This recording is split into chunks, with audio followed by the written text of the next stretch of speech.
স্বাধীনতাকে নতুনভাবে সাজাতে চাই।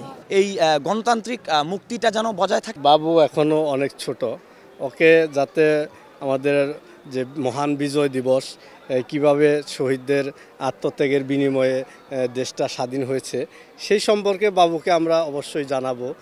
এই জন্য ছোটো থেকেই আমরা একটা অভ্যাসে নিয়ে আসতেছি। ছোটোর থেকেই নিয়ে এসে তাদেরকে আমরা যে বাঙালি জাতির আত্মত্যাগের বিনিময়ে যে বিজয় দিবস হয়েছে, বিজয় হয়েছে বাংলাদেশ, এই সম্পর্কে তাকে আমরা ছোটোর থেকে অবগত করতেছি। আগামী বছর দেশের অবস্থা তো এখন অস্থিতিশীলই বলা যায়, যেহেতু নতুন একটি সরকার এসেছে এবং তত্ত্বাবধায়ক সরকার এখনও আমরা গভর্নমেন্ট ওইভাবে ফর্ম করতে পারিনি। তো আমার আশা থাকবে আমরা যেন একটি স্টেবল গভর্নমেন্ট ফর্ম করতে পারি এবং সেই অনুযায়ী আমরা আমাদের কাজগুলো করতে পারি, দেশটাকে সুন্দরভাবে গঠন করতে পারি।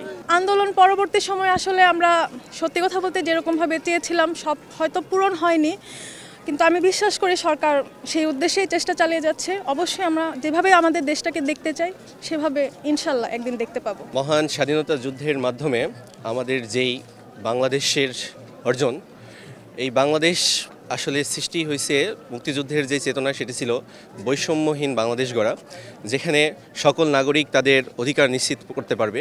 কিন্তু বিগত সরকারের যেই দুঃশাসন, সেখানে আমরা দেখতে পেয়েছি আমরা আমাদের বাক স্বাধীনতা হারিয়েছি, আমরা আমাদের অধিকারের জায়গা হারিয়েছি। সেই জায়গা থেকে 2024-এ ছাত্র জনতার গণ অভ্যুত্থানের পরে এটারও যেই মূল আন্দোলনের যেই মোটিভটা ছিল, সেটিও ছিল বৈষম্যহীন বাংলাদেশ গড়ার। সুতরাং দেশের আপামর সাধারণ মানুষের অংশগ্রহণে যেই তাদের নাগরিক অধিকার নিশ্চিত করা এবং যেই বৈষম্য, সেই বৈষম্য দূর করা, বর্তমান অন্তর্বর্তী সরকার এবং ভবিষ্যতে যেই সরকার রাষ্ট্র গঠন করবে, যেই রাজনৈতিক দল সরকার গঠন করবে, আমরা চাই তারাও যেন তাদের রাষ্ট্র পরিচালনার ক্ষেত্রে এই বৈষম্যহীন যেই ধারা, সেটি অব্যাহত রাখে। ধন্যবাদ।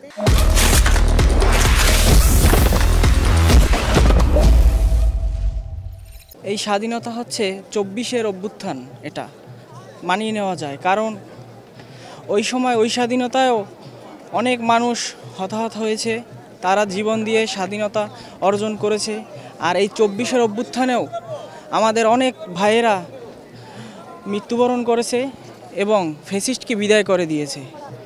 তাই আমরা এই স্বাধীনতাকে নতুনভাবে সাজাতে চাই। নতুনভাবে সাজাবো যাতে এই স্বাধীনতা শুধু স্বাধীনতা নয়, আমাদের এই স্বাধীনতাকে রক্ষা করতে হবে। কিভাবে আমরা রক্ষা করব, দেশকে সামনে কিভাবে এগিয়ে নেব, এদিকে আমাদের তরুণদের চিন্তা থাকবে, দুর্নীতিকে মুক্ত করতে হবে এবং দেশকে আরও সামনের দিকে এগিয়ে নিতে হবে। এভাবেই আমাদের স্বাধীনতা 24-এর অভ্যুত্থানকে আমরা সমন্বয় করতে পারি 71-এর স্বাধীনতার সাথে। যেহেতু আমাদের বিপ্লবটা হয়েছে কয়েক মাস হয়েছে, এখনও সব সেক্টরে স্টেবিলিটি আসেনি, অনেক দেশি বিদেশি চাপের সম্মুখীন হতে হচ্ছে সরকারকে।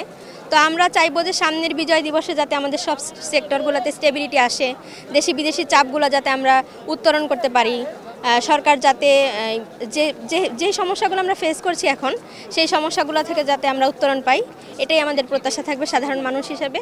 তো সরকারের কাছে আমাদের এটাই প্রত্যাশা, যে আমরা চাই যে গণতান্ত্রিক মুক্তিটা ঘটেছে সেটি যেন বজায় থাকে এবং এখন নির্বাচন হোক বা সংস্কার চলতে থাক, যেটাই হোক আমাদের তরুণ হিসেবে চাওয়া এই গণতান্ত্রিক মুক্তিটা যেন বজায় থাকে এবং আমরা যেন অন্য দেশের প্রতি মুখাপেক্ষী না হয়ে আমরা একটা স্বয়ংসম্পূর্ণ রাষ্ট্র হিসেবে নিজেদের পৃথিবীর বুকে মাথা উঁচু করে দাঁড়ানোর সেই সক্ষমতা অর্জন করতে পারি।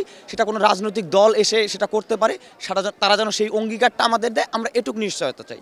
না, দুর্নীতিমুক্ত দেশ গড়তে চাই এবং ঐক্যবদ্ধ হয়ে এমনভাবেই বিজয় উদযাপন করতে চাই। দীর্ঘ 9 মাস যুদ্ধের পরে আমরা এই বিজয় পেয়েছি। প্রতি বছর যেন এইভাবে আনন্দের সাথে আমরা বিজয় এরা উদযাপন করতে পারি।